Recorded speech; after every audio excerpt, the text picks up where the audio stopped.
तो बड़ी खबर, बीजेपी ज्वाइन करेंगे मिथुन चक्रवर्ती। ये बड़ी खबर आ रही है। अभिनेता मिथुन चक्रवर्ती बीजेपी ज्वाइन करेंगे। कल रात कैलाश विजयवर्गीय ने मिथुन चक्रवर्ती से बात की थी। उन्होंने ट्वीट करके बताया था कि उनकी देशभक्ति के वो कायल हुए हैं। इससे पहले मोहन भागवत से मुलाकात हो चुकी है मिथुन दा की, लेकिन चीजें अभी क्लियर नहीं थी। दोपहर 1 बजे बीजेपी ज्वाइन करेंगे मिथुन दा, और खबर यही आ रही है। हालांकि अब से कुछ ही देर पहले दिलीप घोष ने कहा था कि उन्होंने इच्छा जताई है कि वो प्रधानमंत्री से मिलना चाहते हैं, पहले उनको ज्वाइन करने दीजिए। अब खबर ये पुख्ता है कि दोपहर 1 बजे बीजेपी में शामिल होंगे मिथुन चक्रवर्ती। ये तस्वीर बहुत कुछ कहती है। मोहन भागवत से पहली मुलाकात हुई, फिर कैलाश विजयवर्गीय लगातार उनके संपर्क में थे, और खबरें यही थी कि बीजेपी कोई बंगाली चेहरा तलाश रही है और मिथुन चक्रवर्ती अब बीजेपी में शामिल होंगे, ये तय है। आज प्रधानमंत्री की रैली में मंच भी साझा करेंगे, ये भी तय है, और बीजेपी में शामिल होंगे। दोपहर 1 बजे का वक्त जब मिथुन चक्रवर्ती बीजेपी में शामिल हो जाएंगे।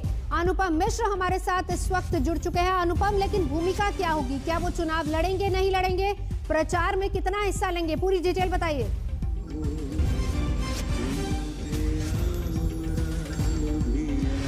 जी नवजोत, जो खबर आ रही है कि मिथुन चक्रवर्ती बीजेपी ज्वाइन करने वाले हैं दोपहर में, यहाँ पर मंच में प्रधानमंत्री जब नरेंद्र मोदी यहाँ पर होंगे तो मिथुन चक्रवर्ती भी यहाँ पर मौजूद होंगे। लेकिन सूत्रों से खबर जो आ रही है कि चुनाव वो शायद न लड़ें, क्योंकि उन्होंने अभी तक चुनाव लड़ने की कोई इच्छा नहीं जताई है। लेकिन इतना तय है कि वो बीजेपी के जितने भी बड़े कार्यक्रम होंगे, बड़ी सभाएं होंगी, बड़ी रैलियां होंगी, वहां पर जाएंगे, बीजेपी के लिए नारा लगाएंगे।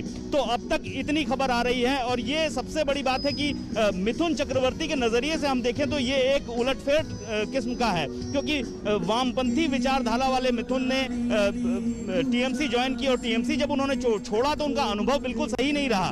उन्होंने छोड़ने के बाद कहा भी था कि राजनीति में शायद मैं ना आऊं, लेकिन अचानक से इस तरह से मिथुन चक्रवर्ती का बीजेपी से जुड़ना, ये अपने आप में एक आश्चर्य भी कहा जा रहा है, क्योंकि उनकी विचारधारा से बीजेपी विचारधारा बिल्कुल भी मेल नहीं खाती थी। अगर शुरुआत में हम देखें मिथुन के करियर को हम देखें तो वो बिल्कुल भी वामपंथी विचारधारा की सोच के साथ वो बड़े हुए। इसके बाद उन्होंने जब टीएमसी ज्वाइन की तब उन्हें राज्यसभा का टिकट भी दिया गया, लेकिन शारदा घोटाले में उनका नाम आया तो उनसे पूछताछ भी हुई। उन्होंने रुपया, कुछ जो कहा गया था कि इतना रुपया उन्होंने लिया है ब्रांड एम्बेसडर के तौर पर, वो रुपया उन्होंने लौटा दिया। राज्यसभा में उन्होंने जाना छोड़ दिया। जब राज्यसभा उन्होंने छोड़ी तो उसके 1 साल पहले तक वो बहुत कम राज्यसभा में हाजिर हुए, और इसके बाद तबीयत भी उनकी खराब हो गई। और तबीयत खराब होने के बाद 27-28 दिन पहले हमने देखा कि मोहन भागवत ने मिथुन चक्रवर्ती से जाकर मुलाकात की, और तभी से ये कयास लगने शुरू हो गए थे कि मिथुन चक्रवर्ती बीजेपी ज्वाइन कर सकते हैं। और मोहन भागवत की मुलाकात के बाद बीजेपी के नेता लगातार मिथुन चक्रवर्ती के संपर्क में रहे। कैलाश विजयवर्गीय सबसे ज्यादा उनके संपर्क में रहे। कल रात से लगातार कोशिशें बेहद तेज हो गई, और कल जब देर रात मिथुन चक्रवर्ती कोलकाता पहुंचे तो कैलाश विजयवर्गीय ने उनसे मुलाकात की, काफी देर तक उनसे बातचीत की। तो बातचीत के बाद अभी तक यही लग रहा है कि वो बीजेपी में आ रहे हैं, बीजेपी ज्वाइन कर रहे हैं, लेकिन कैंडिडेट के तौर पर वो शायद बीजेपी में शामिल ना हो, वो चुनाव ना लड़े। अनुपम, इसको इस नजरिए से भी जरा समझाइए कि कैलाश विजयवर्गीय लगातार उनके संपर्क में थे, मोहन भागवत ने उनसे बात की, यानी कि अगर ये कहा जाए कि मनाने में कामयाब रहे, मिथुन दा को बीजेपी में लाने में कामयाब रहे। अब आप ये बताएं कि हो सकता है वो चुनाव ना लड़े, अपनी सेहत को हवाला बना सकते हैं, लेकिन अब से कुछ ही देर पहले जैसे दिलीप घोष ने कहा था कि उन्होंने प्रधानमंत्री से मिलने की इच्छा जताई है, यानी क्लैरिटी उनको नहीं थी। तो क्या ये माना जाए कि सिर्फ कैलाश विजयवर्गीय या मोहन भागवत ही उनसे संपर्क में थे, और बाकी जो कोलकाता के बीजेपी के तमाम दूसरे लीडर्स हैं उनको इस बात का इल्म नहीं था?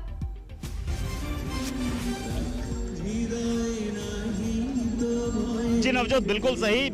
हमने कई बीजेपी नेताओं से बात की, तो बीजेपी नेताओं में से बहुत सारे लोगों को इसका जो आभास मीडिया से ही मिल रहा था, चर्चा से ही मिल रहा था कि मिथुन से बातचीत हो रही है, लेकिन कौन बातचीत कर रहा है ये फिलहाल क्लियर नहीं था। लेकिन कल रात से बातें क्लियर होनी शुरू हुई, साफ होनी शुरू हुई कि कैलाश विजयवर्गीय मुख्य तौर पर बीजेपी से बातचीत कर रहे हैं। इससे पहले संघ के नेताओं ने बीजेपी से बातचीत की, खुद मोहन भागवत उनके पास पहुंचे, तो बीजेपी के कुछ चुनिंदा नेता ही मिथुन चक्रवर्ती से संपर्क में थे, उनसे बातचीत चल रही थी। बहुत सारे नेताओं को इस बारे में पता नहीं था, क्योंकि सबसे बड़ी बात है कि बड़ी शिद्दत से बीजेपी को एक बड़े चेहरे की तलाश है जो ममता बनर्जी का मुकाबला करने लायक हो बंगाल में। ऐसे में कई चेहरे सामने थे। प्रसेनजीत से भी बातचीत हुई बीजेपी नेताओं की, बीजेपी नेता प्रसेनजीत के पास पहुंचे, मिथुन के पास पहुंचे, तो बड़े चेहरे की जो ये तलाश काफी शिद्दत से हो रही थी, काफी सालों से हो रही थी, उसको परिपूर्ण करने के लिए ये कोशिश है बीजेपी की। लेकिन अगर मिथुन चक्रवर्ती चुनाव नहीं लड़ते हैं तो वो कितना फायदेमंद होगा बीजेपी के लिए, बड़ा चेहरा, और किस तरह से उनको कैंपेन में बीजेपी शामिल करेगी, कितना वो शामिल होंगे, क्योंकि उनका स्वास्थ्य भी बहुत अच्छा नहीं रहा है पिछले कई दिनों में अगर हम देखें तो ऐसे में इन सब बातों का भी असर पड़ने वाला है। नवजोत, टीएमसी से कई बड़े नेता, अब खास तौर पर क्योंकि देखिए अनुपम, अगर हम इस जंग को देखें तो ममता वर्सेस मोदी पहली बार, शिवेंदु वर्सेस ममता, ये दो चीजें बहुत अहम हो रही हैं। ऐसे में टीएमसी से बहुत सारे नेता बीजेपी में भी आ गए, बीजेपी के पास अपने भी लीडर्स हैं, तो ऐसे में मिथुन दा को लाना, और वो भी ये जानते हुए कि हो सकता है अपनी सेहत का हवाला देकर वो चुनाव ना लड़े, तो ये कितना इंपॉर्टेंट रहेगा बीजेपी के लिए? प्रधानमंत्री नरेंद्र मोदी कुछ ही समय में पहुंचेंगे और यहाँ पर जो लोग इकट्ठा हुए हैं उनको संबोधित करेंगे। क्या यहाँ पर आज एक जन सैलाब देखने को मिलेगा कैलाश जी? जन समुद्र, सैलाब शब्द छोटा है, जन समुद्र यहाँ पर दिखाई देगा।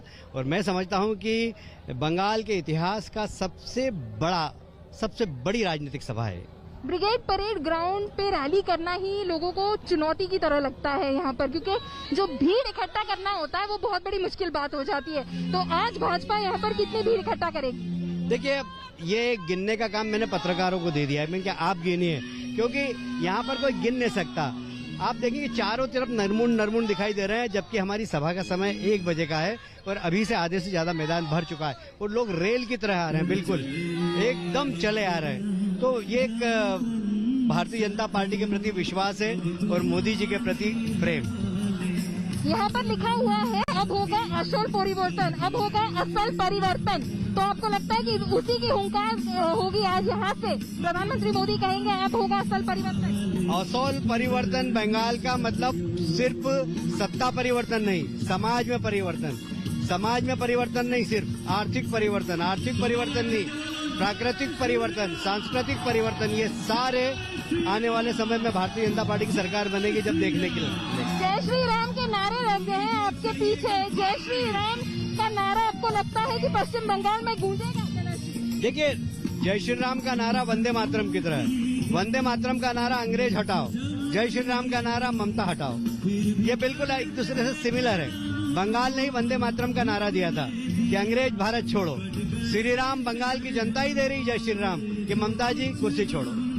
आप कह रहे ममता हटा, वो तो हटी नहीं, वो तो सीधे नंदीग्राम पहुंच गई, कह के लो मैं आ गई, खड़ी हो गई, अब आपका मुकाबला मुझसे है। मैं समझता हूं कि वहां से उनकी राजनीति प्रारंभ हुई थी और वहीं पर समाप्त होगी। शुभेंदु अधिकारी कितने वोटों से जीतेंगे आपके हिसाब? मुझे लगता है कम से कम 50,000 से ज्यादा। कम से कम 50,000 से। यहाँ पर मिथुन चक्रवर्ती के आने की भी बात हो रही है कैलाश जी, क्या वो आज पार्टी में शामिल होंगे? वो आ रहे हैं यहाँ पर, यहीं पर निर्णय होगा। यदि वो कहेंगे कि मुझे झंडा थामना तो हम थमा देंगे। आप थमा देंगे झंडा तो वो भाजपा में आ जाएंगे, क्या वो इलेक्शन भी लड़ेंगे?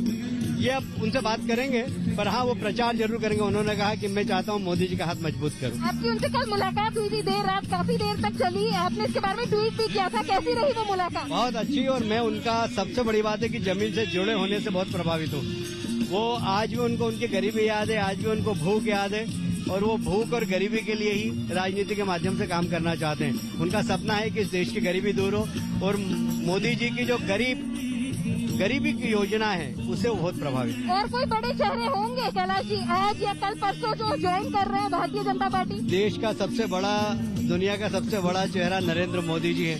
अब उनके सामने जो भी खड़ा हो जाएगा, इसलिए सूर्य के सामने तो सब तारे दिखाई देंगे।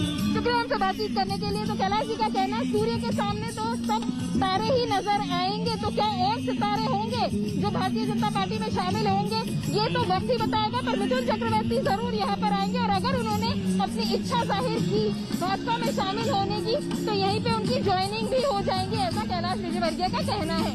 कैमरामैन प्रवीर विश्वास के साथ पौलमी साहब, ब्रिगेड परेड ग्राउंड, कोलकाता से आज तक के लिए।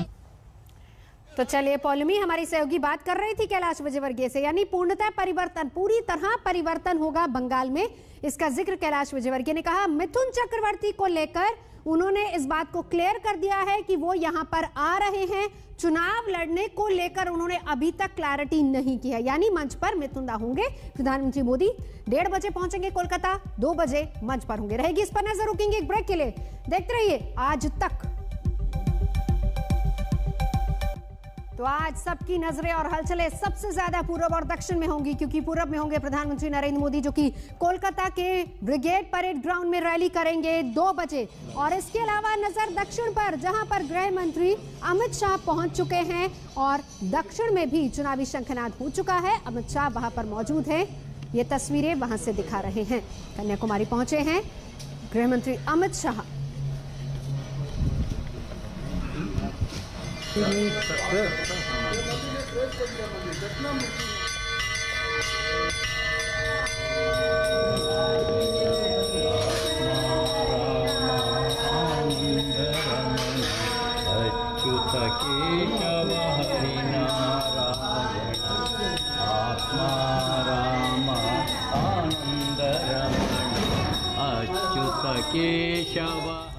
फिलहाल यहाँ रुकेंगे एक ब्रेक के लिए। आज तक पर खबरों का सिलसिला लगातार जारी है, देखते रहिए आज तक।